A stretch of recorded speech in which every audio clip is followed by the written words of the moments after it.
인터넷 강사 이지영 씨는 신이 인간에게 선물을 줄 때 실현이란 포장지에 싸서 줍니다. 그 선물을 크면 클수록 포장지도 커져서 실현도 커지는 법입니다. 장차 큰 의미를 되기 위한 실현이라고 생각하라고 말했습니다.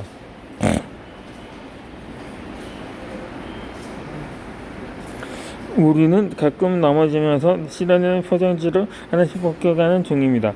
그 포장지를 벗겨냈을 때 선물을 얻을 수가 있습니다. 그러니까 우리는 가끔 넘어져도 괜찮습니다. 우리에게 상당히 잘 넘어지면 장차 크게 우리에게 온 실현의 포장지입니다.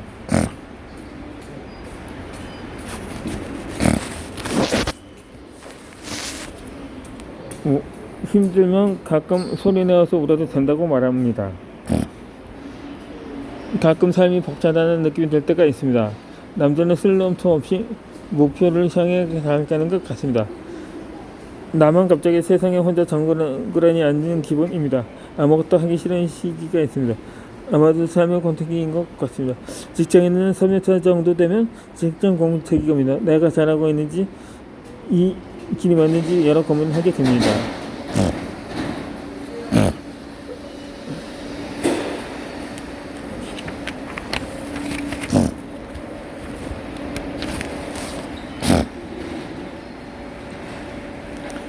유명인 눈대가 스무 대가 아니었습니다. 가주 아이씨는 22대 2024년에 슬럼프가 크게 왔다고 합니다. 그 당시에는 너의 의미, 나의 옛날 얘기 등 크게 흥하면서 가수로서 좋은 날 이후 성과가 좋았던 해였습니다. 모든 성공이 자신의 스승에게 비해 건품적으로 느껴지고 무대에 서는 것조차 무서워지기 시작했다고 합니다. 내가 생각해 성공했다고 생각하는 사람들도 슬럼프를 겪고 지나갑니다.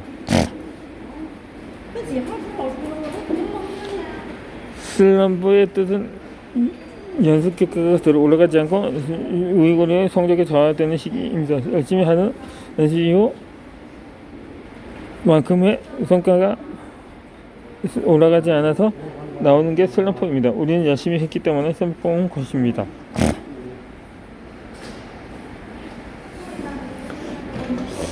수능 시험 끝났으면 성적이 좋지 않았으니 열심히 한 만큼 더 우울해졌습니다.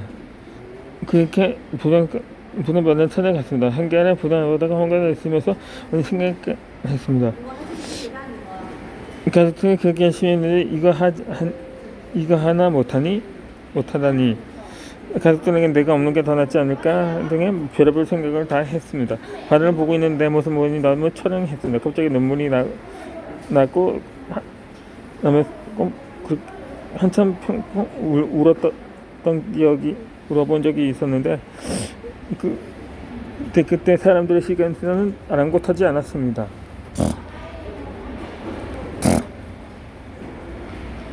그렇게 한참을 울고 나이프한 점 비교하니 배가 고파졌습니다. 부산에서 전화 받고 숙소에서 혼자 다시 생각을 했습니다.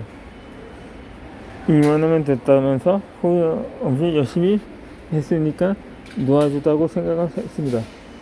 그래서 세븐 있는 동안 하루에 한 번에 부산 가족들 안 보면 문자가 왔습니다. 그동안 너 노력을 다한다 이렇게 또 배우면 되는 거라면서 어머니 문자가 왔습니다. 그렇게 보내서 2, 3일 시간을 더 보내고 집으로 왔습니다. 부모님은 말을 쓰지 않아 주셨고 난 집에서 일주일을 또 혼자 보내왔습니다. 문득 그런 생각이 들었습니다. 이제 24살이고 내가 고등학교 졸업후 군대도 갔다 왔습니다. 성인 되고 나서 한 거라고 쓰는 공부가 다였습니다. 그렇게 삶을 포기하기에 너무나 아끼웠습니다. 밖으로 나가려고 노력했습니다. 사람 사는 향기가 그리웠습니다. 그 당시 인터넷에 삶을 포기하려는 사람에게 쓴 글이 있었습니다. 무작정 밖으로 나가서 지하철 첫줄 타보라고 했습니다. 첫줄 안에 사람들이 새벽부터 열심히 사는 모습을 봐야 한다고. 그렇게 노량진에 내려서 노량진 수산시장에 어떤 사람의 모습이 있는지 보라고 했습니다. 사람들은 보고 집으로 돌아오면서 또 주변을 돌아보고 다들 열심히 살고 있다고 사람의 온기를 느껴보라고 조언해 주었습니다. 나는 제수시설에 매일 철도를 타고 내리지물로 향했습니다. 내가 가던 학원 길가는 반대쪽 수산시장 길이 있었습니다. 그 새벽에 한번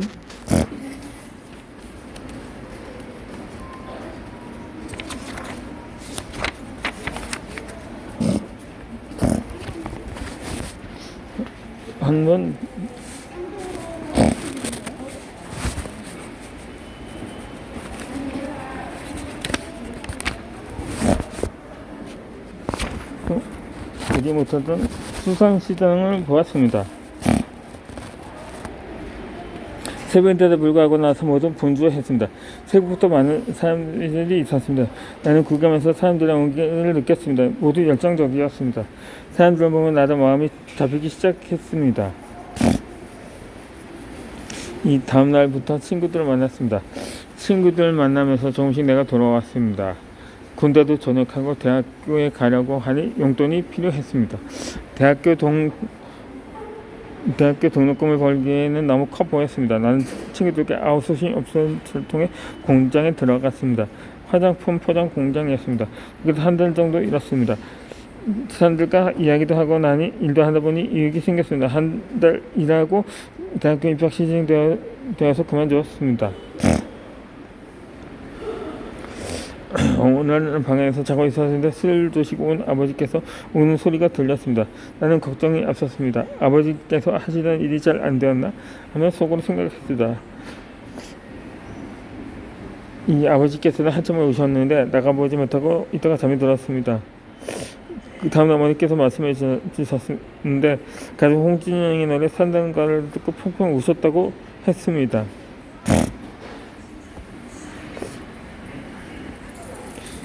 어떻게 지내셨나요? 오늘도 한참 거치셨네요. 뜻대로 되는 일 없어 한숨이나 슬퍼 마세요. 어느 구름 속에 비가 들었는지 누가 알아. 살다 보면 나에게도 좋은 일이 온답니다. 이상 홍진영의 산다는 건이라는 노래 가사 중의 일부분입니다.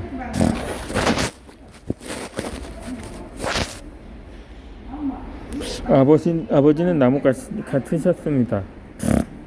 힘든 내성 없이 항상 그늘 만들어 주셨습니다. 집에서는 회사 이야기를 한번 안 하셨습니다.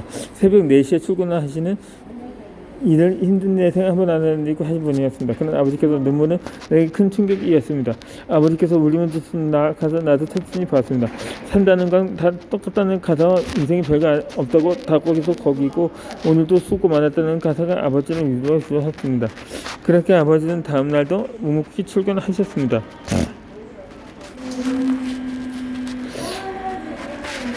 아직도 그 당시 아버지 기분을 알 수는 없습니다. 나도 회사에 가면서 가끔 힘든 순간이 찾아옵니다. 퇴근하고 집에 오면 쓸쓸했습니다.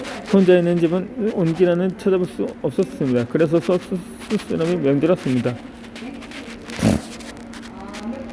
이 쓸쓸함이 나를 덮쳤습니다. 인생의 권총이가 또 찾아온 것입니다. 회사는 열심히 다니고 있는데 내 삶은 변화할 것 같지 않았습니다. 그 생각이 계속되었고 앞으로 몇 날 더 살아도 똑같을 것이라는 생각이 다소 들었습니다. 그렇게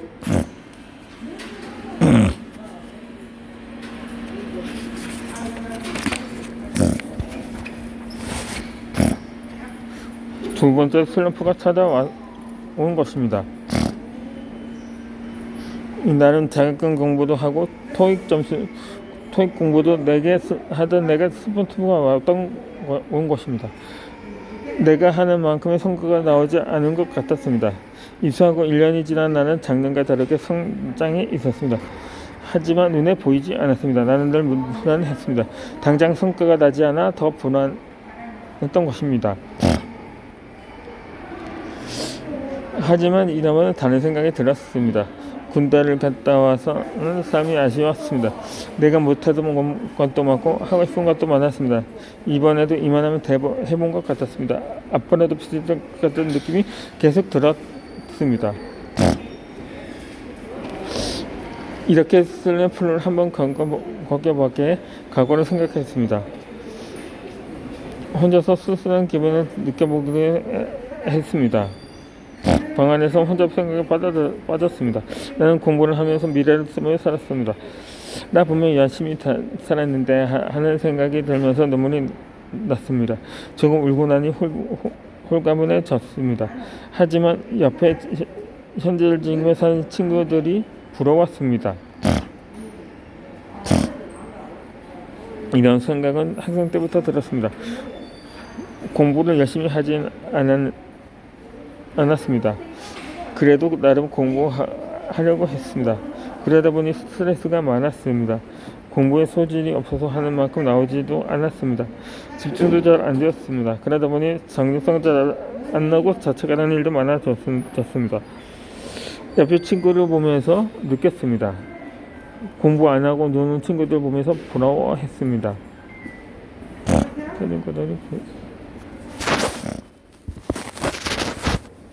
난 걱정이 많은 스타일이었습니다. 공부를 하지 않으면서 걱정만 많았던 것입니다. 지금 놀면 나중에 후회할 거라고 생각했습니다. 하지만 그때는 잘 노는 사람들이 이겼습니다. 잘 놀아봤던 사람도 다릅니다. 세상의 중심에는 자기가 있다는 걸 압니다.